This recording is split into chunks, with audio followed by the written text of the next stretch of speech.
Be Besties, it's your girl Shelby, and if this is your first time here, welcome. If you're a returning subscriber, welcome back. You know I love you. Every single Monday at 10:30 a.m. Eastern Standard Time, I'm here pouring you up a big bowl cup of Christ, and this week is no different. So if you have not already, make sure you hit the subscribe button because you do not want to miss out on the very many women of the Bible that we are going to be studying together in 2024. We're going to be all about doing Bible study with me, focusing on women from the Bible, and I'm also going to be showing you a behind the scenes look into Dear Bold Believer, our stationery and bookshop, where we share poetry, devotionals, we share stickers, we share greeting cards, bookmarks, all the things. So if you want to know more about what's going on over here on Dear Bold Believer, make sure you hit that subscribe button, and as always, don't forget to hit the like button.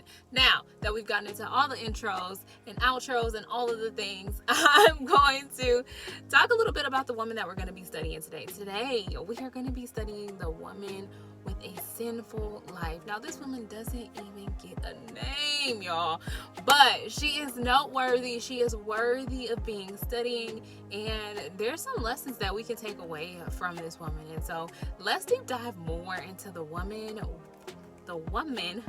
with the sinful life. Let's hop right into it.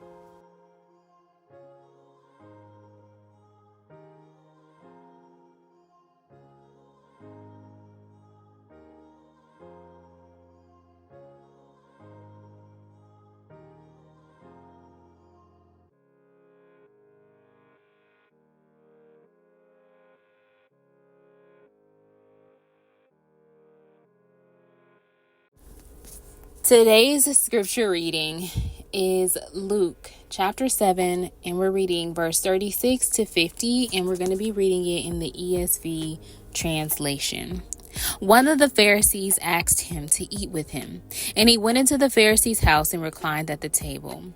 And behold, a woman of the city, who was a sinner, when she learned that he was reclining at the table in the Pharisee's house, brought an alabaster flask of ointment. And standing behind him at his feet, weeping, she began to wipe his feet with her tears, and wiped them with the hairs of her head, and kissed his feet, and anointed them with the ointment. Now when the Pharisees who had invited him saw this, he said to himself, if this man were a prophet, he would have known who and what sort of woman this is who is touching him, for she is a sinner. And Jesus answering, said to him, Simon, I have something to say to you. And he answered, Say it, teacher. A certain moneylender had 2 debtors. One owed 500 denarii and the other 50. When they could not pay, he canceled the debt of both. Now which of them will love him more? Simon answered, The one, I suppose, for whom he canceled the larger debt. And he said to him, You have judged rightly. Then turning towards the woman, he said to Simon, Do you see this woman? I entered your home. You gave me no water for my feet, but she has wet my feet with her tears and wiped them with her hairs. You gave me no kiss, but from the time I came in, she has not ceased to kiss my feet. You did not anoint my head with oil, but she has anointed my feet with ointment. Therefore, I tell you, her sins, which are many, are forgiven, for she loved much. But he who is forgiven little loves little. And he said to her, Your sins are forgiven. Then those who were at the table with him began to say among themselves, Who is this who even forgives sins? And he said to the woman, Your faith has saved you. Go in peace. My standout verse for today is Luke chapter 7, verse 50. Your faith has saved you. Go in peace. All right, so my observations from today is Jesus went to the Pharisee's home for dinner, and while there, a sinful woman came to him. Standing behind him, she wept at his feet, and with her hair she began to wipe his feet, and anointing his feet with ointment. Jesus, knowing the thought of the Pharisees, gave him a parable about owed debt. And he explained how the woman was forgiven because of her love and her faith. and she honored Jesus, although it was not her home. My application from today. So often we talk about acts of faith, but we have to be careful not to equate acts to religious behavior. Religion will make you a rigid Pharisee, obsessed with rules and outward appearances. Whereas relationship with Christ, it transforms you into an unspeakable, undeniable person that no man could ever become on its own.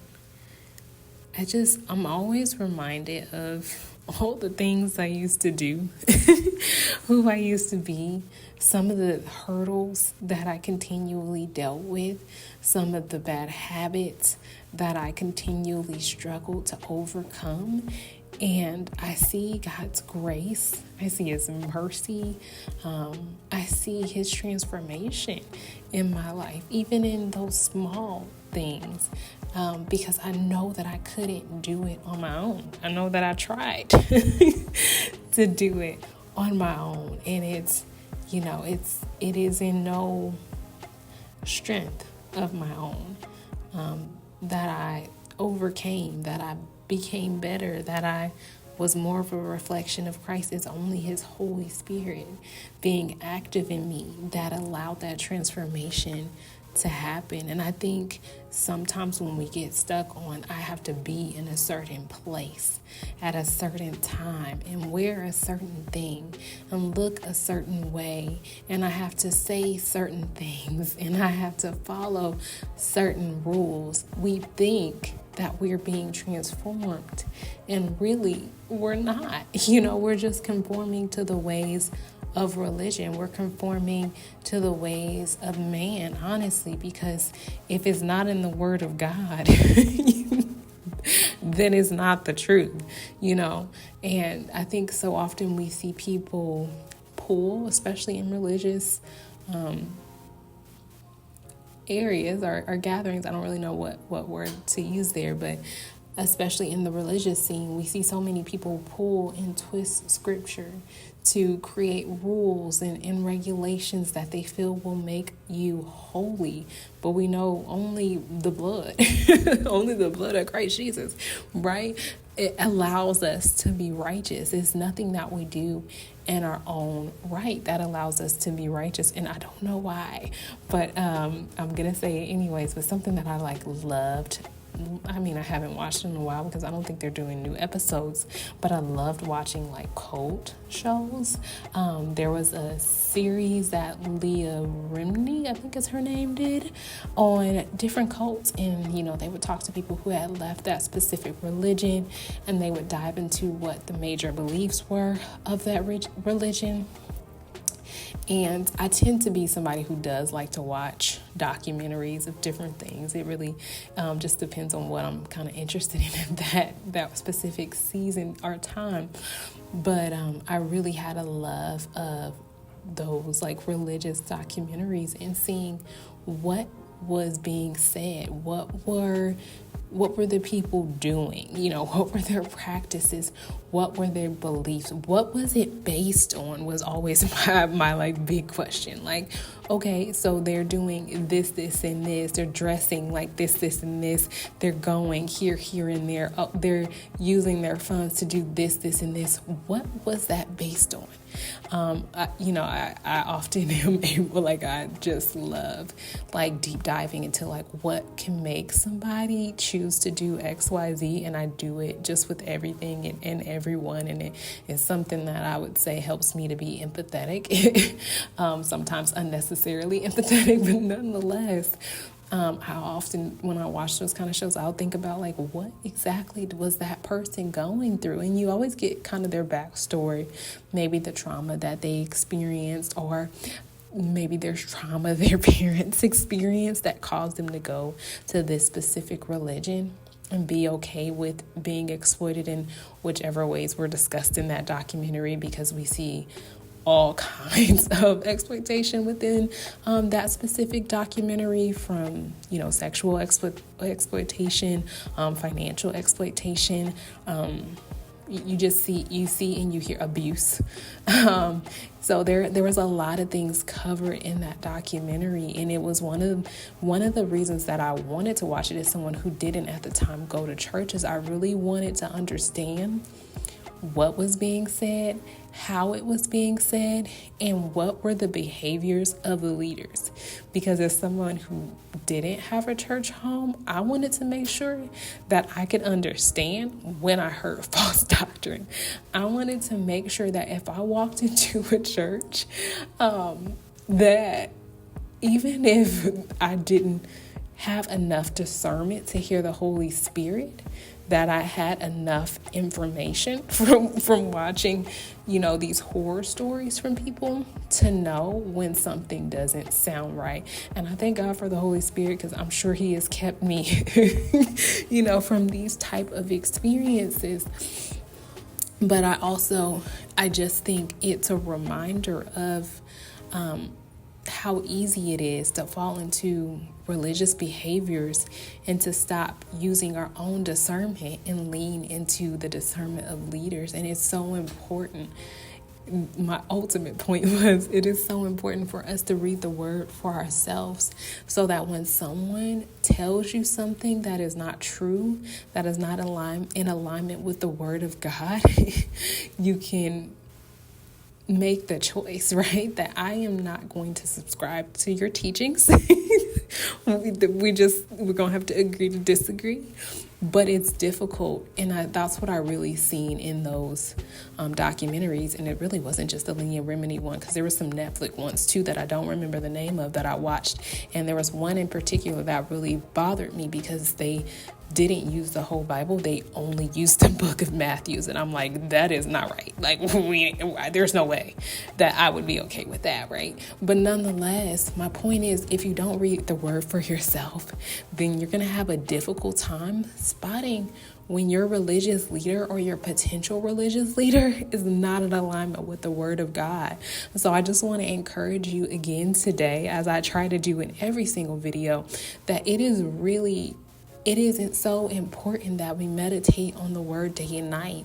It's not just a beautiful verse that we read in Psalms. It's important because it is the thing that can guide us and protect us and keep us in God's perfect will. I hope you guys are okay with my very long random rabbit holes about goat shows, but I just wanted to share one of the examples that the Holy Spirit was giving me in this moment to share.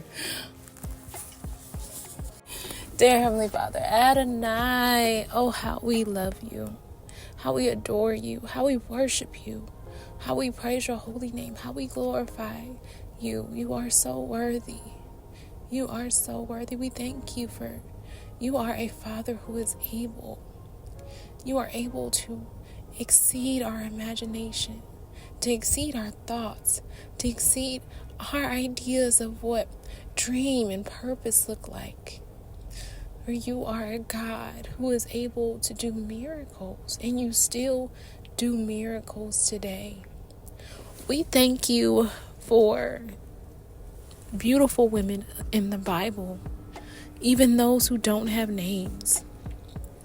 Women like the sinful woman who we see in Luke, who throws herself at his feet and worships him with all that she has, allowing her tears to clean his feet, allowing her hair to wipe his feet as she anointed him with oil.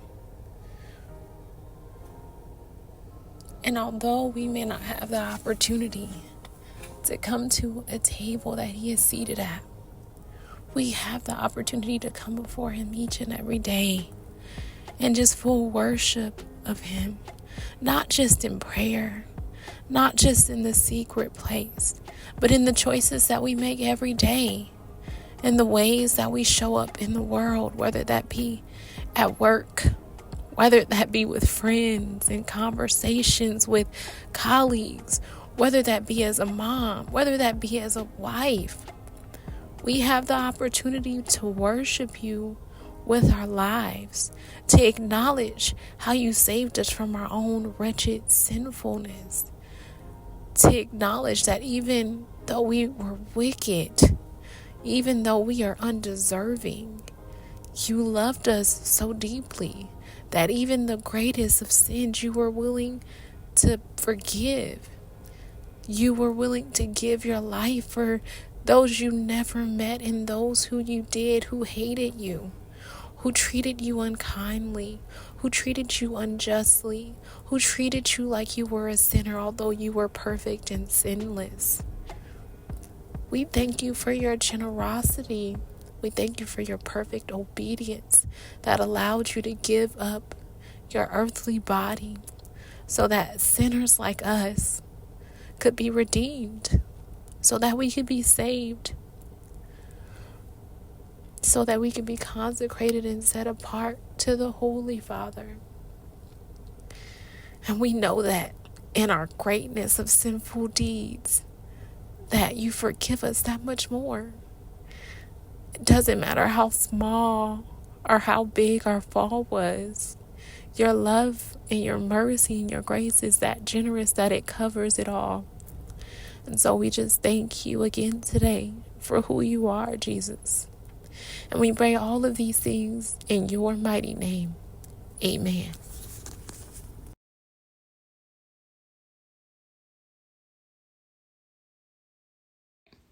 Thank you so much for watching today's video. If you enjoyed it, please make sure you give it a thumbs up. And if you have not already, make sure you hit that subscribe button. As always, if you enjoyed today's video, make sure you share it with one of your good girlfriends, because you never know who needs a word of encouragement or who needs a Bible study with me, bestie. So make sure you share this video with one of your good girlfriends who could use someone to Bible study alongside her. I would truly appreciate it, and I would love to think that your bold believer bestie would appreciate it as well. Until next time, you guys, be bold, be blessed. Bye.